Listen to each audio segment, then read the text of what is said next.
कथा भगवान श्री कृष्ण ने कहा, वास्तव में मेरी पूजा ही सर्वोपरि है। राधे राधे। जैसा मित्रों, मैं नीतू पांडे चुपचाप तब सबका स्वागत करती हूँ। इस प्रसंग का वर्णन श्रीमद् भगवद गीता में मिलता है। भगवान श्री कृष्ण कहते हैं कि जो लोग अन्य किसी देवी देवताओं की पूजा करते हैं, वास्तव में उन्हें मेरी ही पूजा करनी चाहिए, क्योंकि मनुष्य का अंतिम और परम लक्ष्य यही होता है कि वह मुक्ति और मोक्ष के मार्ग को प्राप्त करे। जब तक वह मनुष्य मुक्ति और मोक्ष के मार्ग को प्राप्त नहीं कर लेता है, तब तक वह मनुष्य की योनि में बार बार जन्म लेता रहता है। यानी कि 4 लाख बार मनुष्य योनि प्राप्त होने पर ही मनुष्य को अंत में मुक्ति यानी कि मोक्ष प्राप्त होता है। मुक्ति पापों से मिलती है और मोक्ष जीवन से मिल जाता है। उसे 84 लाख योनियों में यूं ही भटकना नहीं पड़ता है। भगवान श्री कृष्ण अर्जुन को यह भेद बताते हुए समझाते हैं कि हे अर्जुन, हर किसी को वास्तव में मेरी ही पूजा और उपासना करनी चाहिए। जो लोग इस 84 लाख योनियों से बचना चाहते हैं, वो लोग अगर मेरी पूजा करें तो उन्हें तुरंत ही मोक्ष मिल जाएगा, क्योंकि मैं मोक्ष के लिए ही बना हूँ और मैं सबको मोक्ष देता हूँ। सब में मेरी ही ऊर्जा व्याप्त है। मैं ही कर्णोदक साई विष्णु बनकर सबके शरीर में आत्मा बनकर नाभि कमल में स्थित रहता हूँ। उसके नाभि में स्थित होकर उसे अच्छे और बुरे की पहचान कराता हूँ। लेकिन मनुष्य इतना स्वार्थी है कि वह अच्छा और बुरा समझना नहीं चाहता है, बल्कि मेरी कही हुई बातों को यूं दबा देता है और अपने मन की बात को दबाकर और अपनी मर्जी से चलना चाहता है। जब वह अपनी मर्जी से चलने लगता है तो वह अधोगति को प्राप्त हो जाता है। यानी कि मनुष्य अपने जीवन में दुख भोगने लगता है। अधोगति का तात्पर्य है कि बार बार जन्म लेना और मृत्यु को प्राप्त होना ही अधोगति कहलाती है। मनुष्य को यह कर्म नहीं करना चाहिए। जिस किसी को भी पापों से मुक्ति और मोक्ष की अभिलाषा है, उसे मेरी शरण में ही यहाँ रहना चाहिए। जब वह मेरी शरण में रहता है तो मैं उसे मोक्ष प्रदान कर देता हूँ। भगवान श्री कृष्ण कहते हैं, जरा मरण मोक्षाय मामाश्रित्य यतन्ति ये ते ब्रह्म तद्विदुः कृत्रस्त्र मध्यात्मम कर्म चाखिलम। जो जरा तथा मृत्यु से मुक्ति पाने के लिए यत्नशील रहते हैं, वे बुद्धिमान व्यक्ति मेरी भक्ति की शरण ग्रहण करते हैं। वे वास्तव में ब्रह्म हैं, क्योंकि वे दिव्य कर्मों के विषय में पूरी तरह से जानते हैं। जन्म, मृत्यु, जरा तथा रोग इस भौतिक शरीर को सताते हैं, आध्यात्मिक शरीर को नहीं। आध्यात्मिक यानी कि भगवान के पूजा पाठ वाले जप ध्यान वाले शरीर। आध्यात्मिक शरीर के लिए न जन्म है, ना ही मृत्यु है, ना ही जरा है, ना रोग है। यानी कि उसके लिए कुछ भी नहीं है। कोई भी दुख उसे नहीं सता सकता है। इसलिए जिसे आध्यात्मिक शरीर प्राप्त हो जाता है, वह भगवान का पार्षद बन जाता है। वह भगवान के कहे अनुसार चलता है और भगवान की सेवा में लग जाता है और नित्य यानी हर रोज भक्ति करता है। वही मुक्त कहलाता है। अहम ब्रह्मास्मि, मैं आत्मा हूँ। कहा गया है कि मनुष्य को चाहिए कि वह यह समझे कि मैं ब्रह्मा का आत्मा हूँ। जीवन का यह ब्रह्म बोध ही भक्ति है। जैसा कि श्लोक में कहा गया है, शुद्ध भक्त ब्रह्म पद पर आसीन होते हैं और वे दिव्य कर्मों के विषय में सब कुछ जानते रहते हैं। भगवान की दिव्य सेवा में रत रहने वाले 4 प्रकार के अशुद्ध भक्त हैं, जो अपने अपने लक्ष्यों को प्राप्त करते हैं और भगवत कृपा से जब वे पूर्णतया कृष्ण भावना भावित हो जाते हैं तो परमेश्वर की संगति का लाभ उठाने लगते हैं। किंतु देवताओं के उपासक कभी भी भगवत धाम नहीं पहुंच पाते हैं। यानी कि जो श्री कृष्ण की भक्ति करते हैं, केवल वही भगवत धाम जा पाते हैं। यहाँ तक कि अल्पज्ञ ब्रह्मभूत व्यक्ति भी कृष्ण के परम धाम गोलोक वृंदावन को प्राप्त नहीं कर पाते हैं। केवल ऐसे व्यक्ति जो कृष्ण भावरामृत में कर्म करते हैं, माम आश्रित्य, वे ही ब्रह्म कहलाने के अधिकारी होते हैं, क्योंकि वे सचमुच ही कृष्ण धाम पहुंचने के लिए प्रयत्नशील रहते हैं। ऐसे व्यक्तियों को कृष्ण के विषय में कोई भ्रांति नहीं रहती है। वे सचमुच ब्रह्म हैं। जो लोग भगवान के अर्चा स्वरूप की पूजा करने में लगे रहते हैं या भव बंधन से मुक्ति पाने के लिए निरंतर भगवान का ध्यान करते हैं, वे भी ब्रह्म अधिभूत आदि के तात्पर्य को समझते हैं। जैसा कि भगवान ने अगले अध्याय में बताया है, साधि भूताधि देवम मां साधि यज्ञम च ये विदुः प्रयाण काले अपि च माते विदुर्य युक्त चेतसः। जो मुझ परमेश्वर को मेरी पूर्ण चेतना में रहकर मुझे जगत का, देवताओं का तथा समस्त यज्ञ विधियों का नियामक जानते हैं, जो मुझे ही सब कुछ समझते हैं, वे अपनी मृत्यु के समय भी मुझ भगवान को जान और समझ सकते हैं। कृष्ण भावनामृत में कहा गया है, मैं कर्म करने वाले मनुष्य कभी भी भगवान को पूर्णतया समझने के पथ से विचलित नहीं होते हैं।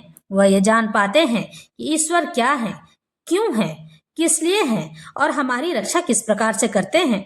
हमें क्यों ईश्वर को भजना चाहिए, क्यों हमें ईश्वर से प्रीति करके रहना चाहिए, क्यों हमें मुक्ति से लेकर मोक्ष की मार्ग की ओर प्रशस्त रहना चाहिए। भगवान श्री कृष्ण अर्जुन को बार बार कहते हैं, हे अर्जुन, मुझे देखो, मुझे जानो, मुझे समझो, मुझे परखो और मुझ तक पहुंचो। मैं ही सब कारणों का कारण हूँ, मैं ही सबके लिए सब कुछ करता हूँ। मेरे कहे अनुसार ही सब कुछ होता है, मेरे कहे बिना एक पत्ता भी नहीं हिल सकता है। जो भी छोटे देवी देवता हैं, जब तक मैं उस चीज की आज्ञा न दे दूं, तब तक वो किसी की मनोकामना भी पूर्ण नहीं करते हैं। पिछले श्लोकों में इन बातों का उल्लेख किया गया है। भगवान श्री कृष्ण अर्जुन को बार बार समझाते हैं कि मेरे कहे अनुसार धर्म युद्ध करो, धर्म से बड़ा कुछ भी नहीं होता है, क्योंकि सृष्टि में केवल और केवल सनातन धर्म ही व्याप्त है। जो इस सनातन धर्म का पालन करता है वही मुझ तक पहुंच सकता है। इसलिए मनुष्य को चाहिए कि वह धर्म का हाथ पकड़कर चले और मुझसे प्रीति करके रहे। कृष्ण भावनामृत के दिव्य सानिध्य से मनुष्य यह समझ सकता है कि भगवान किस तरह भौतिक जगत देवताओं तथा नियामक हैं। धीरे धीरे ऐसे दिव्य संगति से मनुष्य का भगवान में विश्वास बढ़ता चला जाता है। इसलिए मृत्यु के समय ऐसा कृष्ण भावना भावित व्यक्ति कृष्ण को कभी भुला नहीं पाता है। जो भगवान कृष्ण में मन लगाता है ना, मृत्यु के समय अंत समय में भी कृष्ण को ही याद करते चले जाते हैं। इसलिए वह सहज ही भगवत धाम गोलोक वृंदावन को प्राप्त हो जाते हैं। यह 7वां अध्याय विशेष रूप से बताता है कि कोई किस प्रकार से पूर्णतया कृष्ण भावना भावित हो सकता है। कृष्ण भावना का शुभारंभ ऐसे व्यक्तियों के सानिध्य से होता है जो कृष्ण भावना भावित होते हैं। ऐसा सानिध्य आध्यात्मिक होता है और इससे मनुष्य प्रत्यक्ष भगवान के संसर्ग में आता है और भगवत कृपा से वह कृष्ण को भगवान समझ सकता है। साथ ही वह जीव के वास्तविक स्वरूप को समझ सकता है और यह समझ सकता है कि किस प्रकार जीव कृष्ण को भुलाकर भौतिक कार्यों में उलझ जाता है। भगवान श्री कृष्ण मनुष्यों को भौतिक कार्यों में उलझा देते हैं और उसे बार बार याद भी दिलाते हैं कि मैं ही हूँ, मैं ही सब जगह व्याप्त हूँ। सत्संगति में रहने से कृष्ण भावना के क्रमिक विकास से जीव यह समझ सकता है कि किस प्रकार कृष्ण को भुलाने से वह प्रकृति के नियमों द्वारा बद्ध हुआ है, यह बंधा हुआ है। वह यह भी समझ सकता है कि यह मनुष्य जीवन कृष्ण भगवान को किस तरह से पुनः प्राप्त करने के लिए मिला है। इसलिए इसका सदुपयोग परमेश्वर की अहेतु की कृपा प्राप्त करने के लिए करना चाहिए, यानी कि जो वो न कह सकें वैसी कृपा। इस अध्याय में जिस अनेक विषयों की विवेचना की गई है वे है दुख में पड़ा हुआ मनुष्य, जिज्ञासु मानव, अभावग्रस्त मानव, ब्रह्म ज्ञान, परमात्मा ज्ञान, जन्म मृत्यु तथा रोग से मुक्ति एवं परमेश्वर की पूजा। लेकिन जो व्यक्ति वास्तव में भगवान कृष्ण को प्राप्त है वह विभिन्न विधियों की परवाह नहीं करता है। वह सीधे कृष्ण भगवान के कार्यों में प्रवृत्त होता चला जाता है और उसी से भगवान कृष्ण के नित्य दास के रूप में अपनी स्वाभाविक स्थिति को प्राप्त करता है। ऐसी अवस्था में वह शुद्ध भक्ति में परमेश्वर के श्रवण तथा गुणगान में आनंद पाता है। उसे पूर्ण विश्वास रहता है कि ऐसा करने से उसके सारे उद्देश्यों की पूर्ति होगी। ऐसी दृढ़ श्रद्धा दृढ़ व्रत कहलाती है और यह भक्ति योग या दिव्य प्रेम भक्ति की शुरुआत होती है। समस्त शास्त्रों का भी यही मत है। भगवत गीता का यह 7वां अध्याय इसी निश्चय का सारांश है। भगवत ज्ञान में भगवान श्री कृष्ण ने स्वयं कहा है कि वास्तव में सभी जीवों को मुझ तक ही पहुंचना है। किसी भी छोटे देवी देवता की पूजा अर्चना ही क्यों न कर लें, जब तक मैं उन्हें आदेश नहीं दूंगा मनोकामना पूर्ति की, तब तक वो किसी की मनोकामना पूर्ण नहीं कर सकते हैं। मेरी आज्ञा की अवहेलना कोई नहीं कर सकता है।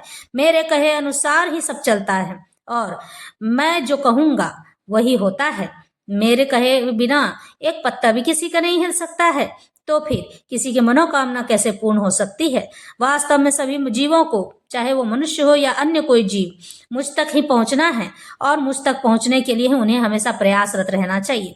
भगवान श्री कृष्ण कहते हैं कि मैं ही पर ब्रह्म हूँ और मेरी ही पर ब्रह्म की ही अंतरात्मा ऊर्जा बनकर उनके शरीर में प्रवेश करती है और यही ऊर्जा आत्मा ही शरीर को चलाती है, न कि कुछ और। जब यह उड़ जाती है शरीर निस्तेज हो जाता है। यह बात बार बार भगवान श्री कृष्ण अपने भगवत गीता के अध्याय में कहते चले आए हैं। सूक्ष्म शरीर एक निमित्त मात्र है। जब सूक्ष्म शरीर बाहर निकल आता है अपने शरीर से तो वह ही सुख दुख भोगने लगता है, यानी कि पिशाच बन जाता है, भूत बन जाता है, प्रेत बन जाता है। जिसने अच्छे कर्म किए हैं वह स्वर्ग को प्राप्त होता है और बाकी जो लोग गलत कार्य करते हैं वह नरक को प्राप्त होता है।